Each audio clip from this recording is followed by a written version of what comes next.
Hello again, kids. Welcome back in. This episode, we are starting our month celebrating the author Charles Frazier. We're going to step through his works as he wrote them. So we're going to start with Cold Mountain and end with The Trackers at the end of the month. But we're really excited because on this podcast, Charles Frazier is someone that we always talk about. He always comes up a ton. And it's just because he's a rich storyteller. He always has complex characters, complex questions to ask. Charles Frazier is a master at Appalachian fiction. All of his novels, except for The Trackers, are set in Appalachia. And then outside of that, on The Trackers, the protagonist is from Virginia, so he's also from Appalachia. But Charles Frazier is just such a great author from this region. And his stories, again, are just great stories. Again, they're complex. They're rich in detail. Frazier is just a master at telling the story of Appalachia. So we're going to walk through those this next month, celebrating Charles Frazier. And my friends that have read along with me and have read Charles Frazier books, they're also going to sit down and talk with us. And so I'm really excited about this episode. It was the first episode that Jason Crockett and Nathan Aaron sat down with me, and we have read books together for about 2 years now, and it's been a ton of fun. Really one of the best parts of life lately has been getting to read books with these guys. They've been really good friends to me, and I'm thankful that they've been a part of this podcast and been willing to sit down with me and talk to me about these things. But we love Charles Frazier. We read Cold Mountain together. I think it might be the first book that we read together. I'm not really sure, but I'm pretty certain that it was the first book that we read together. So, without keeping you waiting, here is Nathan Aaron, Jason Crockett, and myself opening up the month of Frazier with his epic classic, Cold Mountain.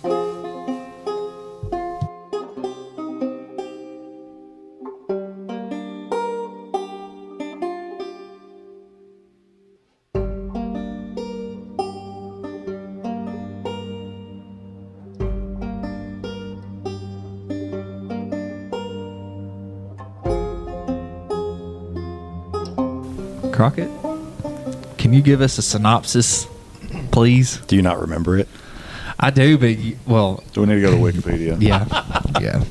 yeah. It is the story of Inman and Ada Monroe. And Inman is a Civil War soldier who is finishing out the war. He's been injured. He's healing up and is just sick and tired. He is done with the war. So one day he just goes AWOL at the end of the war and decides, I'm going back home to Cold Mountain. And his entire trek back home keeps flashing back to thoughts about Ada Monroe, who is a woman that he met before the war, and she came to Cold Mountain with her father, thoroughly unprepared to live in the area. But now her father is dead, and she's the sole person responsible for taking care of the home place, and she realizes that she's thoroughly unequal to the task. So she takes in a character named Ruby, who actually becomes the one to manage the farm and teach her how to live. And Inman encounters person after person after person along his trek back home, including having to hide from the home guard, whose job is to round up deserters and summarily punish them. And so we're left wondering, is Inman going to get back home, and will he and Ada Monroe get back together? Perfect. So the first thing that you nicely put here, first impressions, what expectations did you have going into the book? I had heard Amy Hawkins talk about it because she had Al Carr talk about it. And so there were several people whose, credibility when it comes to reading books, I 100% subscribe to. If they think it's a good book, if they've talked about it, then it's something that I want to tune into. And it's also I remember early on that it had been made into a movie with Jude Law and Nicole Kidman. And I remember vaguely watching it, so it was kind of on my radar. And going into it, I just knew what they had told me about it, which was, it's a great book. It's a great book. And hoping that it would be applicable to my AP kids as well. Was this the first time that you had read it when we read it together? Yes. I never had even watched the movie up to this point. The one thing that I remember from it was like that there were a couple of songs that Jack White did for the soundtrack. I didn't was know like that. big. Like he did "Wayfaring Stranger" and there's one more. It's like a Seven Nation Army. no, not Seven Nation Army. Dead Leaves on a Dirty Ground. That would probably been. But there was one more, and then there was the in the church scene, like they're singing like the Sacred Harp Singers, like I'd seen like that, where they sing like the notes like followed like that. It's really interesting if you want to read about like that. But like that was, I mean, I knew kind of what it was about, but didn't. It wasn't on like my radar to like read. Yeah, so. I knew that there was a movie, but I had not seen. I still have not watched. So maybe I've only watched the movie clips on there. Ashley and I watched it after I read it, and I still I fell asleep. Oh, really? And I was like, I don't really want to watch it. Yeah. So. Yeah, I've not. I saw the movie clips, and I could tell I would like the book better, so I didn't really pick it up. But I don't know what expectations I really had going into it.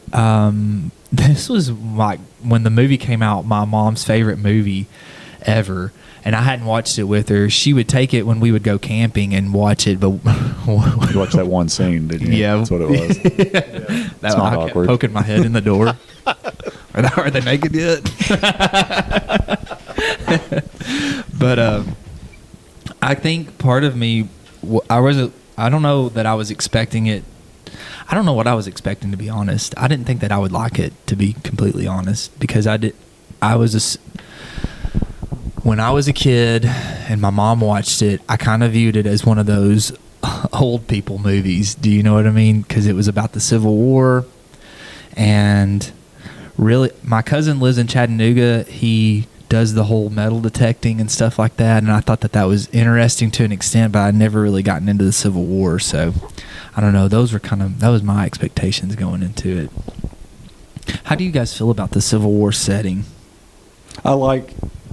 I guess in some of I'm sure there's a lot. I like reading some historical fiction, but I guess it's not as likely to see one set in the Civil War as you are during World War II. It seems like every historical fiction book that you see is set in World War II. True, or somewhat like after. There's always something, but Yeah. so it was interesting, I guess, to go back further and see, because it seems like everything revolves around World War II. That's true. If you go back and read historical fiction. I think that's one reason I couldn't get into what's it called? All the Light We Cannot All the See. Light We It's Cannot so See. good. That's what I've tried to read it 3 times, and That's the way I feel about Blood Meridian. yeah, Can't do it. can't do it either. Tried. And that's I've tried. post Civil War. Yeah, I've tried. It's just, Yeah. What do you think Andy about got Civil me a War? copy of Blood Meridian for Christmas a couple of years ago, and I haven't read it yet. But after hearing you all say that so many times, I'm just realizing what an uphill challenge it's going to be. But I love my kid, and I want to read it for him. Yeah. I will read it. I don't know if the mood will strike me at some point, and then I will read it. Like, it took me forever, and I know it's a different genre, but it took me forever to get into Stephen King's It. And then once I got into it, I loved it. Yeah. But it's, I don't know, there's just something, like, I loved The Road, and I even read the one that I texted you about that was so weird. I can't even remember what it was. That was so dark. Child of God. That was so dark. And I got through it quick because it was like kind of easy. It's disturbing, but it was easy to read. But it was like, it's just, there's just something I'm just not, I guess it's more of a mood thing right now. So, but I definitely don't understand the masterpiece. I don't either.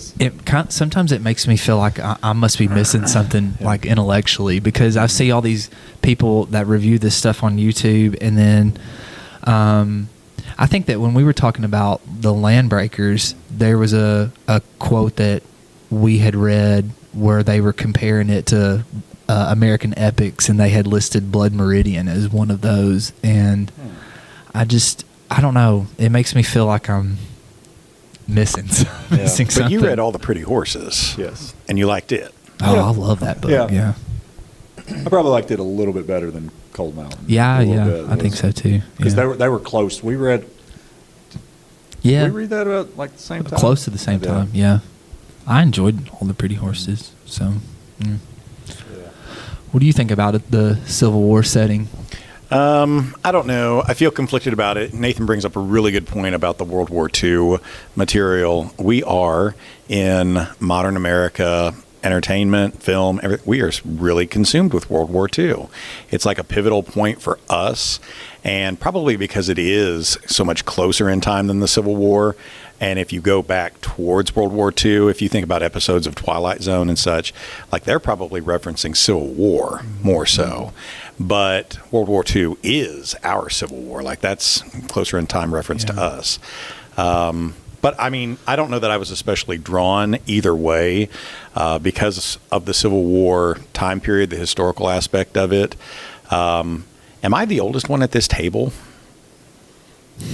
I know I'm older than you. I'm the youngest. I'm the oldest one at this table. So when So we're World War II and you're Civil War. Yeah, you said, I just remember this being an old person's movie. And I had to look it up, and it's like 2003. That's when my kid was born. And I thought, it felt like a few years ago, but I didn't think it was an old person movie. I didn't but I was in college. So, I mean, I would have, Drew was like I was 12. in middle school. Yeah. So, But we've also talked before that I'm a kid who was born in Tennessee, and then I moved to Ohio when I was like 3 or 4, spent my life up there until 6th grade and came back. So for me, I feel pretty conflicted about always yearning to be Tennessean and not necessarily always feeling Tennessean, although today I kind of feel okay about that too. But there's always some sort of yearning and connection that's there for me. So I guess the Civil War interests me that way.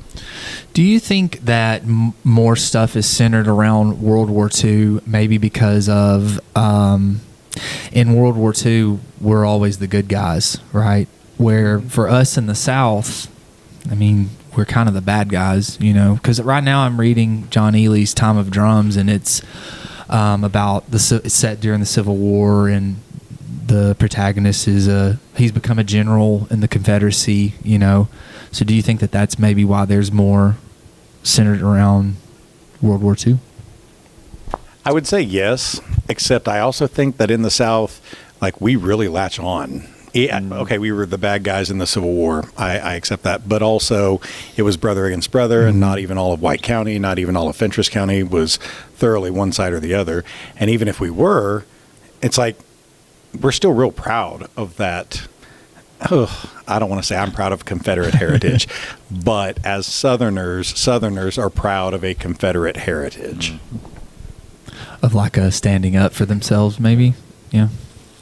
At least the idealistic, gilded lily side of it, without really considering what it meant, Yeah. Well, reading... Okay. So, I'm reading Ely's book right now, and Cold Mountain, we've read that. And then I read that book that Dr. Russ Witcher wrote, and he shared with me. I think for me, there was more in the Civil War I didn't realize for those who lived in the South of either A, I don't want to fight in this war, and that's something that I've noticed has kind of become common in the readings that I have read lately about the Civil War, that these plantation owners basically had the money and forced them to fight, and B, it was a lot of the, I guess the people more in the Appalachian area wasn't they were against the slavery aspect of it, but they felt like that the North had more resources. So you talking about that at the beginning there of that there are definitely people who were very pro-rebellion, pro-secession, but didn't actually have to pay the cost for it. They could buy their way out of it by paying for these people to do it. But in our book, Inman is not one of those people. Mm-hmm. And for Inman, he has to pay that cost for it. Whatever his political beliefs and everything were before, he has to pay this cost and is very disillusioned by that. I do feel like a lot of times Southerners, as a generalization, have this truculence that we look at the North, we look at California, we look at outsiders, that they don't get us and don't move here and presume to tell us how to live. Mm-hmm. And surely that's an echo from I think so, Civil yeah. War and pre-Civil War attitudes. I think so for sure. Okay, favorite scenes. Do you have a favorite scene? I'm trying to remember back. I do remember the first time that Ava and Ruby interacted was pretty, like, I remember that interaction being somewhat memorable. Yeah. Just the introduction of Ruby in general Yeah. was a good character. She was just, you got your comical character introduced, but I just remember that standing out. I'm trying to go back through. I may remember something here in a minute, but that was what I would remember. What about one thing that just popped in my mind was when the bull's stuck in the river and it's rotting. That's when he was with VZ, right? Right. For some reason, I remember a lot when he's paired with VZ. I'm not really sure because didn't the preacher that they tied to the tree, wasn't he with VZ when that happened as well? I wonder why I'm attached to those scenes. Well, it's a pretty crude image. I mean, you've got this cow, and what are you supposed to do with it? Mm-hmm. And it's not just dirtying up your water. This is going to rot. This is going to poison. And I don't know if kids today think about it, but farmers have cows all over the place. And if a cow dies out in the field, you can't just leave it there. Your horse dies. You can't just leave it there. And you're not just going to, let's go pull its legs or bury it. You have to get the tractors out to deal with it. So it is a pretty, and if it died in your water supply, that's even worse. Yeah. What? Who was trying to get them to pull that out? It was the man and his daughters. Remember, they lived in that area. Yeah. And it was the man who was working at it. And they just happened to stop by, and he gets them to help him out with it. And then when they go back to his shack to stay, if I'm remembering it correctly, it's him and his daughters that are there, and Inman is tempted. He and the other guy are tempted by those daughters. I don't want to. Yeah. Okay. I thought it was very much a siren kind of thing. Yeah. Right? You have here about the Odyssey. But then they wind up getting caught in a trap. What about you? What's some favorite scenes? The beginning when Ada Monroe is just completely bewildered by what am I going to do? What am I going to do? Yeah. And I mean, you really don't like her at first because she's such a victim and she's so scatterbrained. But I think if you have any empathy, you also understand she's never been trained for this. Her father wasn't set up for this. And they just decided to go buy some property and live. But circumstances have really hit home, and now she's got to figure out one way or the other to survive. And absolutely, because it brings Ruby in, and Ruby's so much more of a hard realist, and she knows how to live on the farm. She knows how to make things work, but she's not going to butter any biscuits for you. You can do it yourself. And so I like that. But I think also the ending when they're linking up and she and Ruby are going to meet up with him, and the mountain, the snow, the treacherous home guard, all of that. That was a good part for me. Any others you can think of? I did there's a lot that don't like the ending. I'm not one that just has to have a happy a happy conclusion brought up in a book. I'm okay with your not necessarily cliffhangers, but just something that's everything doesn't have to be wrapped up neatly and with a bow on top to end. So I was okay with it, but I did. We've talked before how part of this could drag, and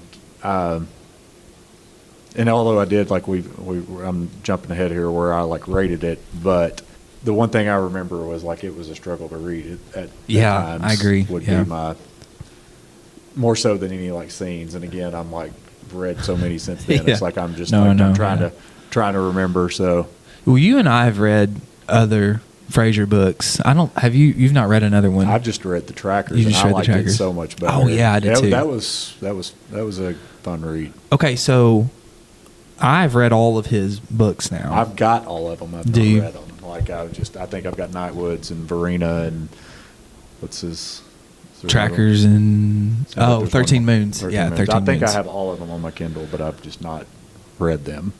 So I think 13 Moons might be my favorite one by him, but they are more similar. This one stands out, his writing style.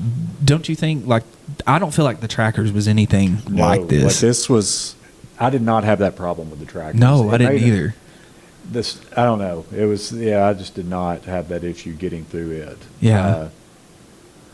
I've got a feeling that I may have sat this one down if we weren't have all been reading it at that point in time. So Yeah, there were times where maybe I would read, instead of reading like, I don't know, 20 to 40 pages for the day, I would read 6 and think, I don't know if I can get through any more of these, you know. I just wonder why this one's so much different than the rest of his novels. What do you mean different? Like more successful? Well, I guess like the writing style. Because, it's more descriptive. yeah, You're saying like this one, like there's definitely he really gets stuck on stuff and will which stay in there. Parts of it, like he mentioned, like kind of at the beginning with Ava or whenever you introduced and like what's she going to do. I felt like that the beginning of it, I was really like trudging along and like trying to get through that, so that didn't stand out as much to me as a good. Like I was just trying to get interested. Yeah. Do you think that he was trying to be intentional? Maybe, how am I trying to phrase this? Like, he wanted it to be an epic, so Yeah. I'm going to make sure that I pace it that way. Well, and did he write this? Was he intentional about being kind of like more lyrical and philosophical? Because like I did not get that from. Now I've heard there's one of his that there's a little more of a philosophical approach like to it, but I can't remember which one it is. But it wasn't the Trackers. It wasn't the Nightwoods either. Yeah. So Yeah. Part of me also wonders, like, this was his first book, so as a writer in a process, how long did he spend drafting, brainstorming, coming up with this, as opposed to the Trackers, as opposed to 13 Moons? Because by that point, he was already a success. He'd made his name with Cold Mountain. They made a movie out of it. So now, I mean, the industry's hungry for what you're going to produce next. So now there's a greater demand of get something out. So maybe he was intentionally trying to be literary on this Yeah. first one, taking his time, hadn't really made it yet. And then by the others, well, now he's able to produce more quickly and write the way he wants. That's what I guess that's what I was trying to say, because I wonder if he had this idea and thought, if I can really stick this one, then I could generate more from that. Even though we did feel, well, I can only speak for myself. Even though I felt like that it was trudging along, it did feel like it had this epic scope to it. Does that make sense? Yeah. I felt like that. I did feel like I was reading something heavy, I guess. and none of the rest of his have met with the success of this one. But I've enjoyed him so much Yeah. more. Yeah. Verena that's the last one he came out with. That was the last one I've read also. No, the Trackers was his last one, wasn't it? Oh yeah, you're right. Verena was before that. I'm sorry. And there was Yeah. I think there was a little bit of a gap between like those. When you look at his. So Verena was in 2018-19. Oh, yeah. okay. And I think that maybe it was just Confederate. It takes place during like Civil War. yeah. as well, She's right? Jefferson Davis's wife. I may have misread it, but to me it kind of seemed like a response to the Trump presidency, to be honest with you, because Verena was, I don't agree with this. I don't agree with my husband, but I don't know. That's kind of how I viewed it. Cold Mountain was, as a book, out in 97. And then 13 Moons didn't come out until almost 10 years later. Wow. So you've got that gap. But then Nightwoods was 5 years later. Verena was 7 years later. And then Trackers, 5. Yeah. I think Nightwoods and the Trackers are very similar. They've got that love story type thing to it. They're chasing that love. One thing, talking about the gap, though, I don't know if you guys have looked at his recommendations in the back of the at the back of the story. I've noticed that about Charles Frazier. He researches his work heavily. He's always says, this is where I've gotten my information from, and he recommends his readers. So I wonder if that's one reason why the gaps are so... And, I think there was a personal connection to this one, because wasn't this based on like a great-granduncle? Yeah, like his family, like that, yeah. Like that. And he took Yeah. some like liberties, which he said, and like had to, like, I mean, everybody would, but it was based on like, I think that maybe the last name was Inman, and so that's where the character was influenced by, and so with him taking... Yeah, it seems like there's a note in the book that he kind of tells his family, "Hey, I've expanded on this just a little bit, so don't get too mad at me." But yeah, he brings. I think it's at the very beginning of the book, right? Like it's a forward to the book. I think so. Yeah. Yeah. Other writers I know, like Stephen King, his first book was Carrie, and that was something that he just produced really quickly, just got out there, and it wound up being a huge success. But other writers like George R.R. Martin would spend years in between each of their books. But Martin, he's been critically successful with his writing and his fan base, but it wasn't until HBO came up with the series that he really, I think, made his millions. And now he's not even going to finish his last two books because Which is why I'm the ending of old the show and whatever. sucked. Right? So maybe Frazier did... I wonder when he started writing. I wanted to look that up because I thought about that too. That's why we needed Xander to stay in here. What's that guy on Rogan's podcast? Jamie, pull that up, Jamie. I'm just going to look. I'm looking. I've got my phone. He could be our Jamie. I did feel like that. To me, when I read it, it did to me feel like he was purposefully trying to make this feel as big as possible. I don't know if y'all... Because why? It's just like I said, I think he was trying to make sure that this one really hit, Well, and there was a family connection there to make it like that, he spent a lot of time. It said that his first published work was it says a 1985 published work was a trail guide to the Andes for the Sierra Club. Which is where you've just come back from, right? Didn't you go to the Andes? Or Patagonia? Yeah. Taught English. Was trying to see. I know he wrote a guide to Asheville. I think that's more recent, though. What a cool connection, though, to be writing this travel literature for the Andes, Asheville, and then to trip into fiction writing, because that's a lot like Bram Stoker with Dracula, who also based Dracula. He never went to Transylvania. He based it solely off of the travel literature of the time. But authors being that well researched and versed in not just the geography, but the history of their area. Well, I hate to keep bringing him up, but it's also reminiscent of John Ely because he started out writing nonfiction, and he was writing speeches for the governor of North Carolina, and that kind of veered off into that. So Frazier was 47 when Cold Mountain was published.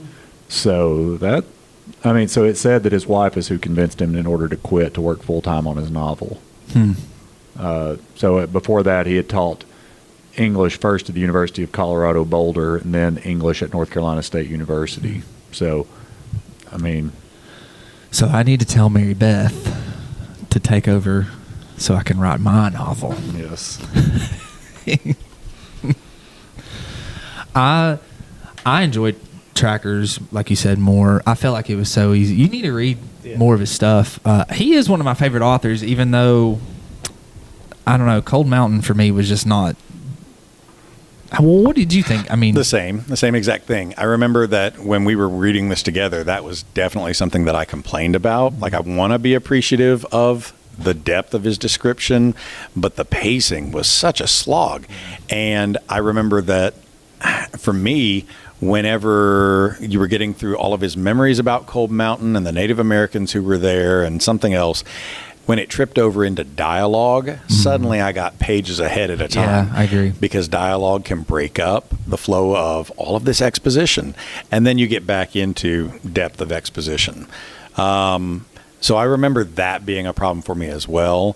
If it were something that I used in an AP classroom, I can see it coming a mile away. Kids are going to say the same exact thing. And yes, we need to have an appreciation for the aesthetic of his writing. I agree.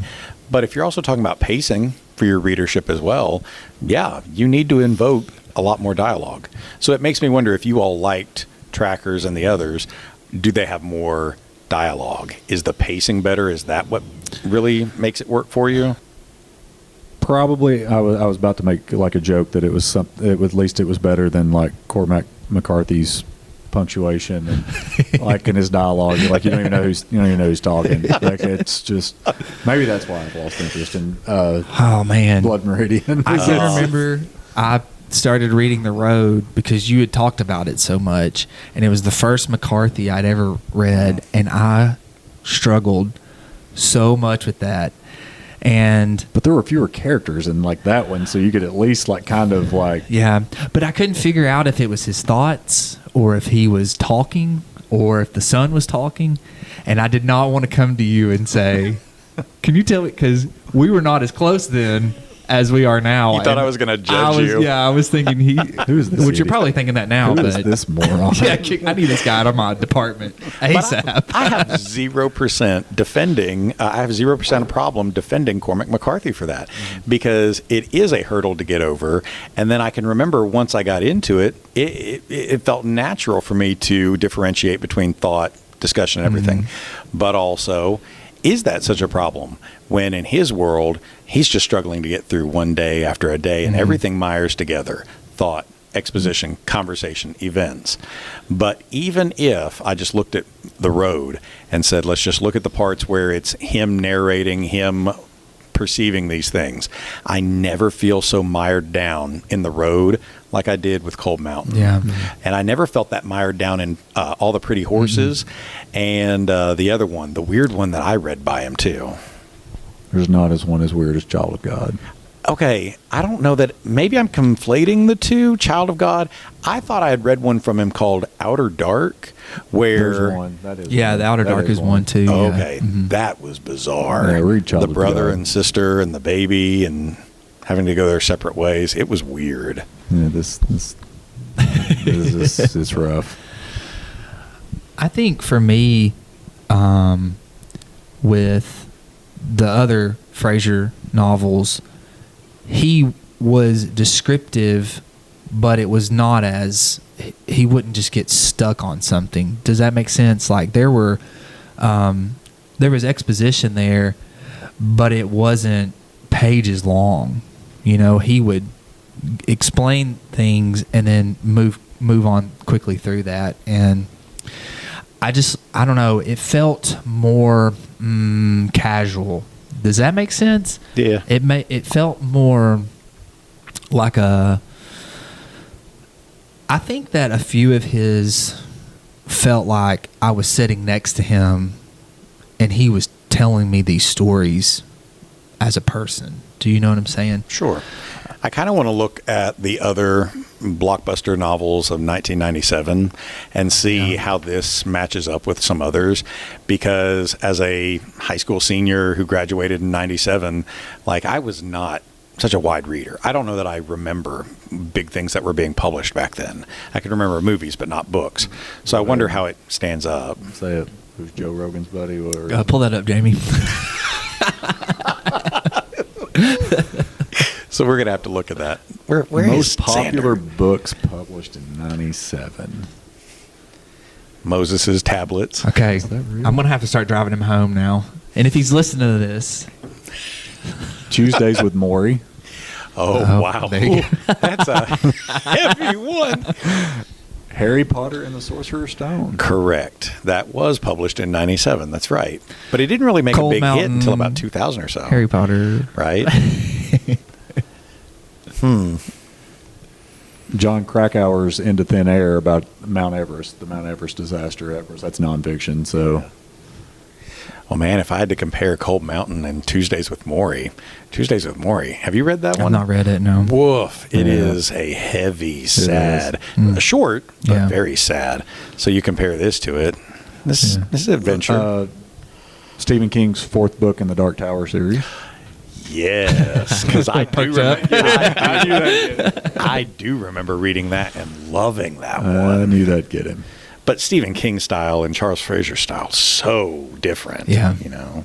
A lot of like not really like stuff that I would like remember, and not what I would say a lot of classic. I also can't remember if this was an award winner for something that year. I think it It's did. a National Book Award. National Book Award. Yeah. Did it win So- the Newbery Award too? I think. Pull that up, James. Because it was. Where's Xander when you need her? It just made me wonder, like, what was so good about it that they wanted to give it the National Book Award and Jude Law and Nicole Kidman a movie. Yeah. I'll tell you one thing though that was driving me crazy while I was reading it. Was I think I told you guys, to me it felt like those dream sequences on Saved by the Bell.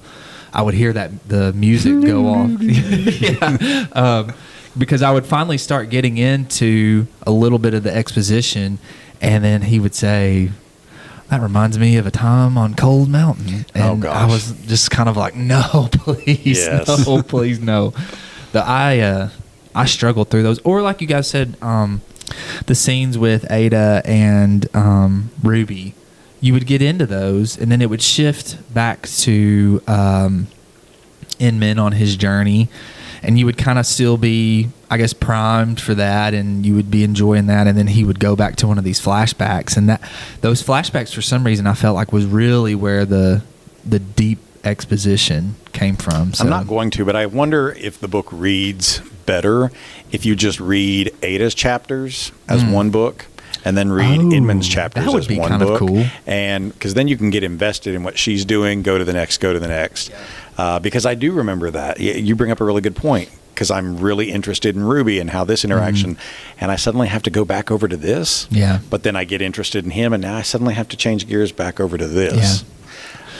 Which, talking about this too, and you're about to start reading Lord of the Rings series, but it kind of reminds me of that just a little bit, that you had the two separate journeys, and you would read this one, and then it would switch over, you'd switch gears and read the next one. Which Lord of the Rings is a very epic story. And very descriptive. However, for some reason, I did not mind Tolkien getting stuck on the little details. I read somewhere that someone was like, Tolkien has even told me the blades of grass on the hill, which is true, but I didn't feel like that the Lord of the Rings trilogy was as cumbersome. No, I guarantee you, if there's a passage where Tolkien says, "And it reminded me of the kingdom of Erebor," I'm buckled in, ready to hear more about that. But if Frazier says, "It reminded me of a time on Cold Mountain," no. Whenever I ate gravy off a bucket lid. Or something. Oh, man. I'll say this too. Verena, that's the latest one I've read, is not as descriptive, but that dream sequence is that started popping back up when I was reading that, and I would kind of be very wary of what I was about to read, because in that, so the Davises have adopted a black child, and he has left them after the war but come back to her as a grown man, and he's trying to like piece together his past, and she would be like, "Oh yeah, that reminds me of when we were on the wagon trail," and then it would start the sequence, but it wasn't as... It's not as descriptive as American Psycho. I've not read that. It's terrible. It's terrible? I've not read It's it either. tough, man. Like, there's just, and I know we're kind of off topic here, but just how much this is what we do. this description of what he's wearing and what everybody else is wearing and like all that stuff, like Because he obsesses about it. Gets laborious after a while. At first you're like, okay, this is like, and then you're like, okay, I'm done, quit, I don't care anymore. I get it. Like, we've point taken. Yeah. But What book did we talk about? I wonder, because I talked about the dialogue, and I wondered if it was paced like that on purpose. I wonder if Frazier wanted us to feel this journey because Inman was going through this long journey. Yeah, I just wonder if that was purposeful. I don't remember what we had talked about before with it, but I know we've had that conversation. And I know when students read a book like Life of Pi, which has 99, 100 chapters, and The Boys Lost at Sea, they inevitably complain, he just keeps repeating how it happened the same this day and how it happened the same. And so you feel the same way. And my instant response is, well, we're supposed to feel like Pi Patel, that we're lost at sea and day after day all blends together. And maybe there's some truth to that, but does that really make for award-winning writing? Mm-hmm. Really? Because I don't know that I feel good about standing on that answer. Mm. Couldn't we have just, I don't know, couldn't we have cut some of it and still gotten our point across without belaboring by repeating that, and repeating that? Yeah. I don't know. Because I felt like I was on the journey with him and my own personal. But I was also on the journey with Frodo and Sam. Sure. And I never had a problem with that. Yeah. Or with, Aragorn. I never had a problem with what they're encountering. But they do encounter so much along the way. Yeah. Do you think your author, though, wants you to use that as a way to connect that emotion, I guess, for the immersiveness to it? Like I said, I feel bad. Like, part of me says yes, but part of me feels bad because it's like, did we really need to do that? Is that gratuitous? Yeah. Or is it seeming to be literary without really being, does that make it literary that we did that? That's a tough question. Because part of me thinks that if that was asking the tough questions. Part of me thinks that if that was the purpose behind it, I kind of like that, because like I said, I did feel like I was ready. Inman was ready for this journey to be over, and so was I to an extent, so I don't know. You have on here Cold Mountain, The Odyssey.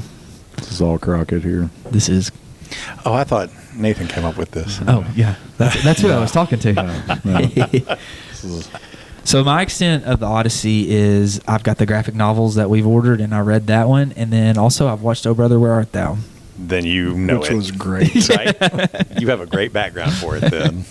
Well, give us some thoughts on that. Well, I just think structurally, I wondered how much Frazier patterned, knowingly or not knowingly, upon the Odyssey. Because structurally, it is a story about a man who, now that war is over, has to make that long trek back home again and all the things that he encounters along the way. Simultaneously, his woman, although Ada is not married to him yet or anything, but she is his intended, is back home. And she may not be surrounded by suitors, but she's surrounded by problems. Mm-hmm. And those problems are mounting, and they threaten to get between her and Inman eventually. And so it made me wonder, if you even mapped it out. I wonder if there's a parallel between the two. And just quickly looking at it like the Trojan War, if you think about the Odyssey, it begins that the Trojan War is over, and now Odysseus has to leave back home for Ithaca. And throughout the different books of it, he first of all meets the Cyclops and the cannibalistic people there. They rest in Pylos. They get to the land of Aeolia with the magic winds, yada, yada. He meets Menelaus and finds out, there's problems back home. Mm-hmm. And he eventually disguises himself as a beggar to get back into home. They encounter the Sirens along the way. Sirens, yeah. They have to sail between Scylla and Charybdis. You've got the whirlpool and the creature in the walls. So he's literally between a rock and a hard place until he eventually reunites with Penelope and then has to deal with these people that are threatening him. And maybe it's not step for step. Maybe you just kind of have to squint your eyes, tilt your head to the side, and look for it, and you see the parallels between it. But I feel like Inman does the same thing, where now that war is over and he's kind of exhausted with it, he just wants to get back home to Ithaca, to Cold Mountain. And he encounters the preacher, who he has to tie up to a tree to get him away from it because he's a bad guy. He encounters the man and his daughters who try to tempt him and then capture him and do bad things to him. Turn him into a horny toad. Is that the wrong version? No. Man, I had such a better time reading Oh Brother, Where Art Thou than Cold Mountain. What a better read, right? Frazier should have done it that way. Coen brothers were so that was such a good. I made Ashley watch that a few months ago, and she's like she liked it, but she couldn't believe that she It's one of my favorites. Yeah, it's a good one. Yeah. It is good. Well, you know what Linda Knoll says? I mean, we're the top spot. He says, or she says, every Western work has been based off the Odyssey. So maybe this is based off the Odyssey. Well, and then isn't Tolkien based off of the Odyssey? According to her. Frodo's journey is very much an Odyssey. And if you look at modern fantasy, it's split into either mimicking what Tolkien did or mimicking what Robert E. Howard did with Conan. It's either an epic quest or hack and slash. So maybe there is something to it. Maybe. Let's talk about the ending, because you said you're okay with a not happy ending. And this is something that Crockett and I have talked about on multiple shows, because I've told him that I almost prefer for it not to be a happy ending. Why are you okay with that? I guess because that's not how life always is. Like, you're just like, it's, and I'm okay with it. Like, you've got your hills and valleys, and like, it's okay that like nothing has to end. Yeah. Like, great. And So- a lot of times doesn't. Yeah. Yeah. Do you feel like that it? What have I been saying? I'm trying to think of it in. Well, do we find comfort in reading through Yeah. these experiences of others that we've not been able to live through, and they're fictitious, but there's still plenty of truth to it. And oh man, I've had a crappy day. So and so died, and I've just spent my whole career trying to get back to where I want to be and trying to make this marriage work. And then you read a book like Cold Mountain, and you get to the end of it, and it's like, yeah, me too, man. Yeah. Me too. Yeah. Go ahead. Can't remember what book I was about to pull up some of my highlights on my Kindle, and I was trying to see if I had it in there, but there was a quote that I can't remember where it came from. It was talking about a lot of times your fiction is truer than your like nonfiction. Yeah. Like, it's like there's a reason, like, that certain things are like that. So but I can't remember the exact quote or who said it or anything. But a lot of times it's more true than Yeah. like reading like nonfiction. Yeah. Well, we talked about in Fahrenheit. I don't know if you've read Fahrenheit Yeah. 451. been a while. When Montag tells his wife it's okay to be bothered sometimes, I told him that was probably my favorite quote from the book, because I told Crockett that at home sometimes we try to watch stuff and it's kind of like, this bothers me, I don't want to watch this. Do you know what I'm saying? And I think that it's okay for that to happen, much like with this. It sucks that he went all that way and he didn't. But again, going back to what we've talked about and what you were talking about, how many of us have probably had big dreams, worked hard towards something, and it's been right there, and then it goes away, right? And so I think for me, like you were saying, there is more comfort in that because we have someone that we can, I guess, experience that with, because if the author's done a good job, the character's with us. So I don't know if that makes sense. No, absolutely. And I was just thinking about something with that too, that you get these, which I'm lucky enough to be able to teach, plays like Hamlet and novels like whatever. And those, I get that they're just characters. I get that it's just a fictional book, but they really do come to life. And whether Hamlet ever actually lived or not, we know Hamlet. And plenty of us go through Hamlet moments in our life as well. And I don't know that we read it and feel like, oh, yeah, man, that validates what I'm doing right now. It doesn't justify anything, but you do find some comfort. You find some connection. And other people have gone through it before. Writers like Shakespeare he at least could understand it and perceive it, several hundred years ago. So 700 years from now, people will still be able to read Charles Frazier. And whether the Civil War means anything to them or not, I think that's another thing too. you had asked earlier that Civil War, do we have an appreciation for it? Tim O'Brien writes in The Things They Carried about how to tell a true war story. And if any story ever glamorizes war, they don't know what they're talking about. They've never really had an appreciation for what war means. And this is a Civil War novel, but it doesn't gild the lily. It does not glamorize the plantation or the gallant noble cause. It doesn't. That this is war, whether you were on this side or that. He's just trying to get back to the love of his life. And his own countrymen, his own neighbors, the home guard, are doing what they can to prevent that. That we are often our own undoing. Are you really helping your neighbor by the choices that you're making, or are you undoing all this work and causing more agony and headache for the very people that you claim so much to love and stand beside? And whether I lived in the Civil War or not, I can read Frazier's book and again feel like, yeah, me too, man. Yeah, a camaraderie almost.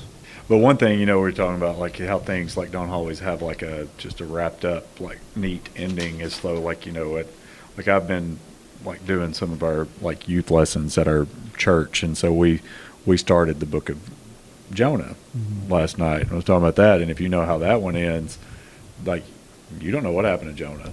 Yeah. Like after that, like there's like after like the question ends with like God asking him, and so you almost look at like how like a lot of people want like a wrap up. Well, what happened here? God's the one that like speaks last, and then. But ultimately, it's like you could take it as that he's speaking. Like it's almost like when you're reading Jonah, it's like a mirror reflecting you, and like he's talking like that was the point of it. It was like that he was talking at you. So it's interesting that it doesn't have like this neat wrapped up ending of like the story, like what happened after that. But like that didn't matter. That wasn't the point. Yeah. And so you're actually reading Jonah as like it's a mirror. And he's asking you if it's okay. God's asking you if it's okay that he has love for like what you would deem your enemies. Yeah. And so like that's kind of how. Because that really reminds me of this. It seems like a truism is that good literature should not provide you nice, neat, pat, easy answers to things. That they should ask questions, or at least cause you to ask questions. And what a good way to end Jonah's story by you don't know what happens to him afterward. Let's ask that question, or be asked that question. And Cold Mountain, Inman, and Ada, like they do get together. They do reunite. There is a connection, but none of us are promised happiness in this world. None of us are promised a happy ending to anything like that. And Aristotle says that tragedy, we read it so much because it doesn't promise us there will be justice for anything. It's just so often injustice happens, and we have to live with it, and life goes on. I mean, I know that we all read books for fun too, but I do think that when I have been reading, I guess, some junk books, there is that desire in us as readers to have those books ask those questions, to, I guess, elevate our thinking, to be well spoken, and I like well thinking. I mean, I like comedy too, right? And I like my junk reading too, because it does fill that need. Some days I just need to escape and have a Star Wars story, and there it was. Yeah. But a book like this, you get to the ending of it, and they never promised you a happy ending. Sounds like a country song. Isn't there? There's a title out there. I never promised you a rose garden. So my aunt had to read this book when she was in high school and hated it so much that the teacher threw it out and made all the kids get rid of it. And so every time she asks, well, what are you teaching in class? I'll say, well, I was going to teach them. I never promised you. And she'll start screaming. Don't do it. I never promised you a rose garden. That, if it's not a country song, ought to be. Yeah. Okay, we're getting close to wrapping up. So I know that we've all read McCarthy, and now you and I have read John Ely. And I know that was something that I kept saying to you guys when we were reading is this feels like he's trying to emulate McCarthy. He's trying to emulate Tolkien. And I've told you that I feel like that Frazier pulled a lot from John Ely's writing. I mean, do you guys feel like that he was influenced, that maybe he was trying to take these authors and create this great work because they had done so, or do you feel like that this was maybe just more on his own?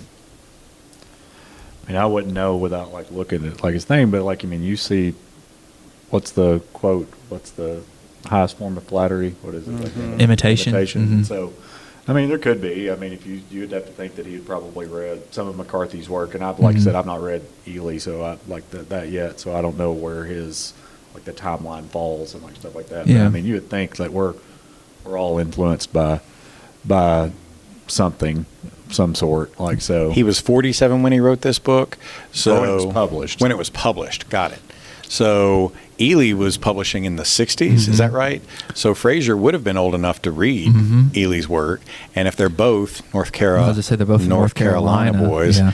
then maybe he had some collegiate reading or something like that. And also, they're both around the Asheville area as well. So to me, knowing all of that and reading this, there has to be some influences. And it didn't have like the timeline of when he moved from Boulder to Asheville. So I mean, yeah, you probably, but I mean, you definitely want to model your, like, I mean, you see that anywhere. Yeah. There's very few original ideas at this point in time. So yeah.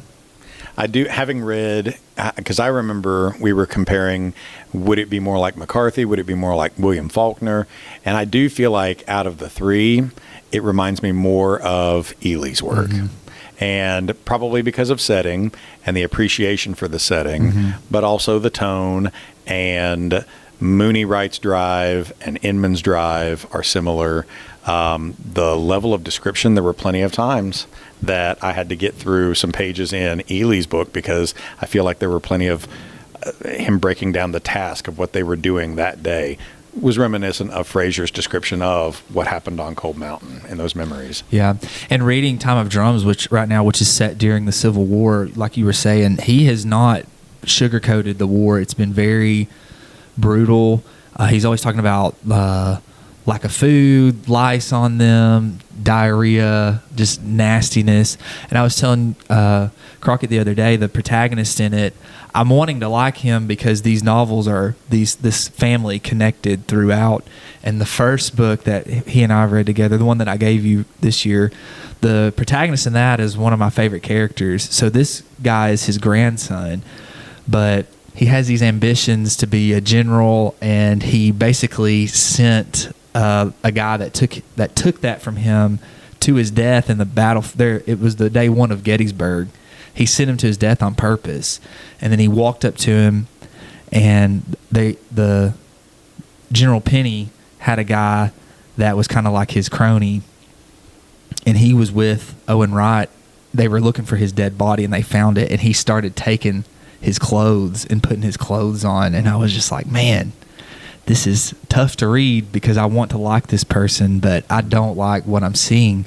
But also I was thinking that was probably very common during the Civil War because they needed the shoes, they needed the clothes, and all of those things. So I feel like that after reading this now and then us coming back to this, I can see even more similarities between the two because, like we were saying, he's not painted this time period to be romantic or anything like that. So how do you feel about the Appalachian setting? Like, because we've talked about, we really enjoy it. I do. Yeah. Because it's people we know. Yeah. It's relatable. So you can, I like reading more regional. Yeah. Local work sometimes. So, well, something that we talked about was, do you think that it being set in Appalachia makes it more impactful for us, or if we gave it to someone in another state, would they still see the impactfulness of that? They probably, I don't know. I guess it would be your background. I mean, you would think, obviously people connected with it because of the fact that it was the National Book Award. So I guess like maybe the setting of the Civil War, and because that was so, it was nationwide. So, it did something about it must have rang true. Yeah. And so, obviously it did. So, yeah. That's true. Yeah. Yeah. You're Pickett County, right? Mm-hmm. So Pickett County, White County, Fentress County.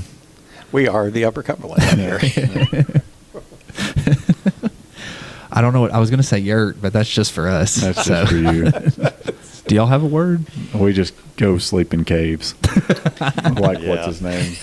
BDA cave. Man, I can't wait till we do that Yeah, we got to episode. do that one. Yeah, we got to do that one next. We gotta get the man. documentary. I'm not, and you can't. It's not like able to like rent or anything like that No, now either. we And looked so- it up for Yeah. a timeline. It was still like 2 months out for But us. they did a or was that showing last year? Oh. No, they did a showing at the Jamestown That's movie right. theater. They did like a thing, and I was like, "Why is this not like?" Of course, Yeah.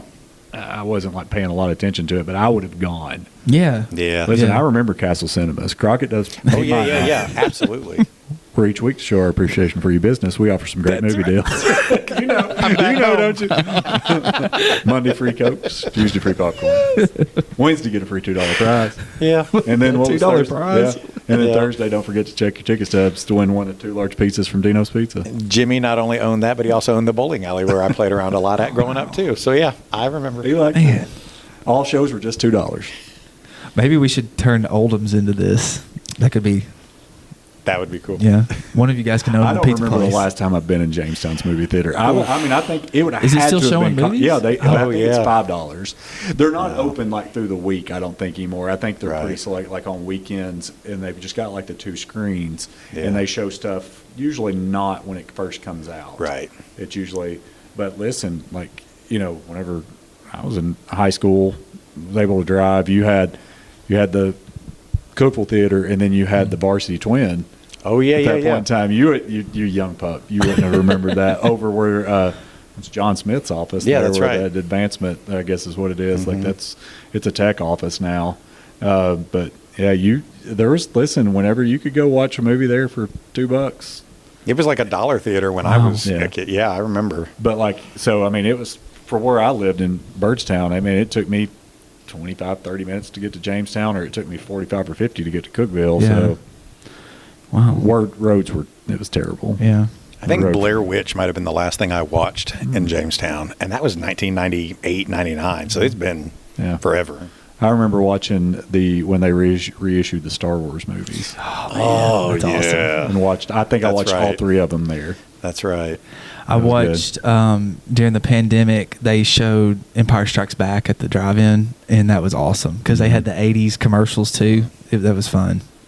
I wish that I've told Mary Beth I wish that the drive-in here would just show old movies. I would be more they likely will to some go. like they did like a thematic, like they did one for Halloween, Mhm. and it seemed like, we were going to go. I was like, and like now it's all about what's playing first. It used to be like I wanted to go and get my money's worth and watch 2 movies. Well, there's no chance of that anymore. I'm ready Right. to go to sleep. I'm lucky if I make it through the first one. Yeah. And so if it's not the first movie, I'm like, I'm not interested anymore. Yeah. And so like I would have went and watched Halloween. Oh yeah, yeah. Just Yeah. Yeah. just for the heck of it. Man, Jamestown and Byrdstown making me realize how much Sparta relies on Cookville. No stoplights in Byrdstown. But you still got a theater close by. Not in Byrdstown. That was Jamestown. Oh wow! And Jamestown has a Dairy Jimtown. Queen. Jimtown. But we're about to get one of those Dairy Queen. Mhm. Good for us. We deserve it. We deserve the best. We do. I'll have to show you this. Speaking of that, I've got an ad in the first first yearbook that was called The Spartan. So it's 1929. And it's like the Oldham's Theater, new film equipment. Now Sparta is like New York. That's what it says. So similar. We took similar paths. Okay, I'm going to ask this question and then we can rate it and we can get out of here. Because I always ask Crockett, I always ask you this question.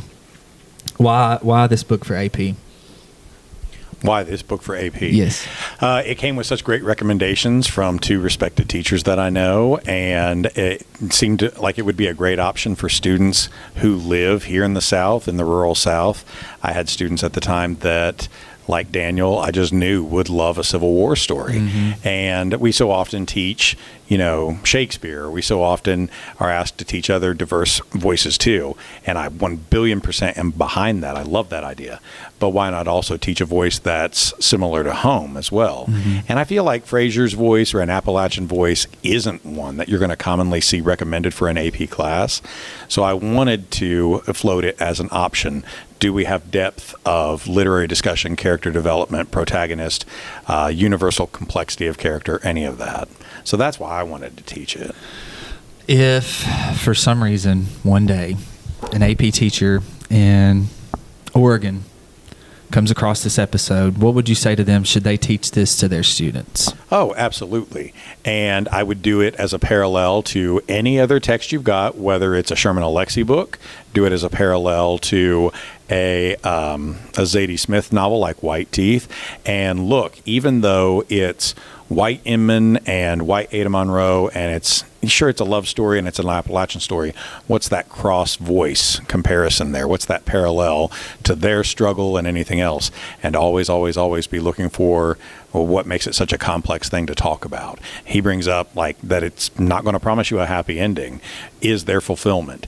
If Inman's running away from the Civil War, okay, that's a pretty bad mark. We understand why he does it.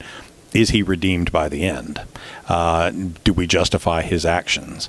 Is there hope for Cold Mountain and these people? Good stuff. All right. So we're going to rate it.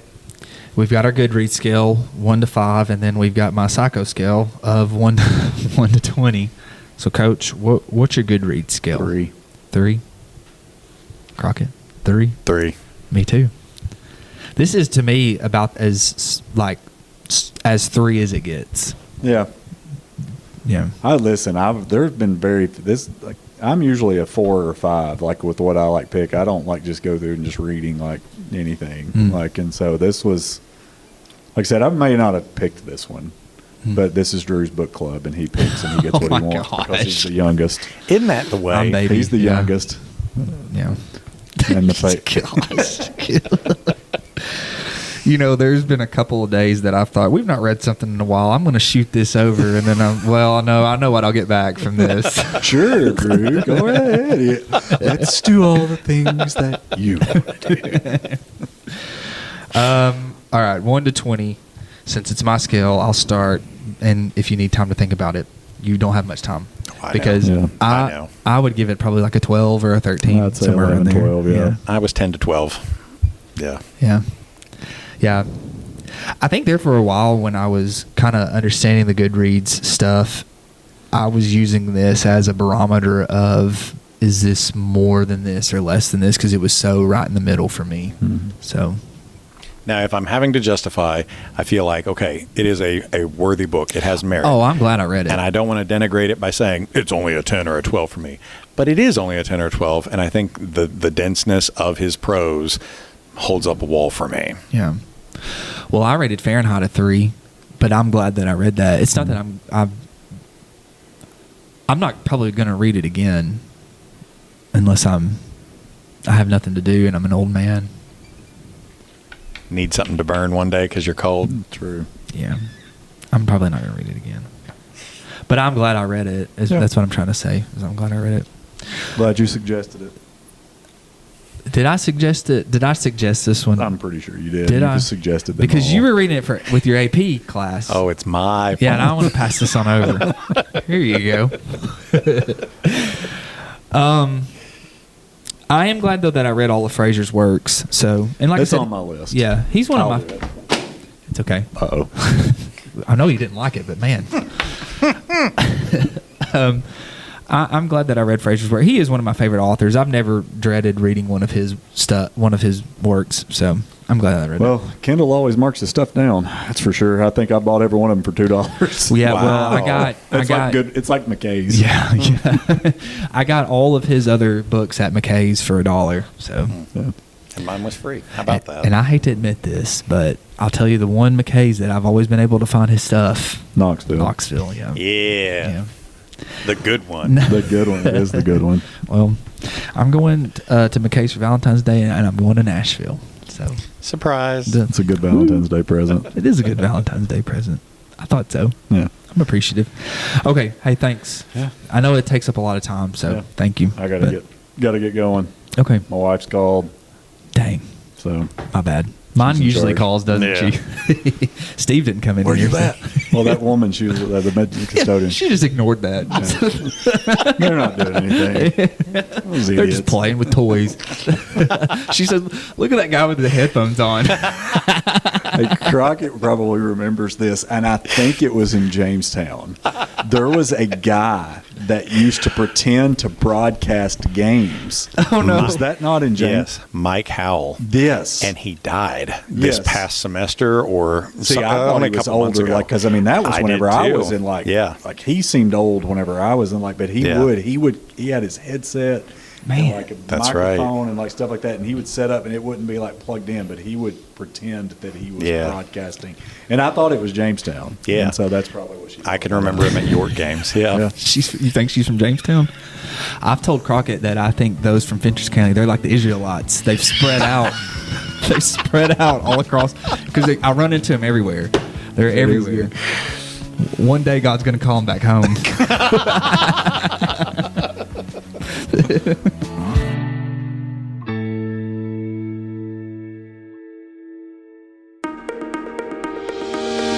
Hey, if you're a fan of good conversations and fresh takes on literature and the kind of school stories that stick with you long after the bell rings, well, I've got a podcast for you. It's called With Honors, and it's where my high school students have taken the microphone, not just to analyze books or talk about our lessons, but to reflect on what we've learned this year, have conversations about what surprised them, how our literature and classroom experiences connect to their real lives. And we talk about everything from symbolism and Poe to the pros and cons of class pets, and all through the voices of smart, curious students who have learned to speak their minds. New episodes drop regularly every week, and every one is a snapshot of what it looks like when students take ownership of their own learning and have a little fun while they're at it. You can find With Honors on Spotify, Apple Podcasts, and our YouTube channel, so check them out.